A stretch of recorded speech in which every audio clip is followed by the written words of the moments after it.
aku tak nyuwun iki kadang-kadangmu dulur-dulur fan beratmu mau wis meling ya kuwi saka Sanidi ya.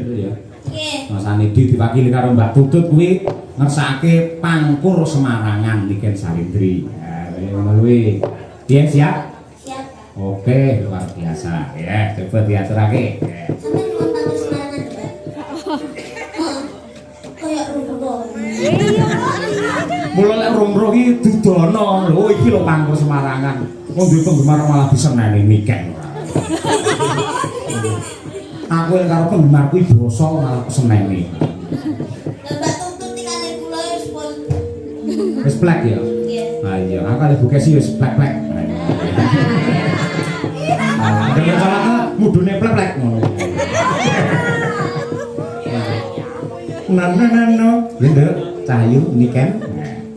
Iki ndamel mikar minggu, Pak. Hah? Ndamel mikar minggu. Manut jenengan.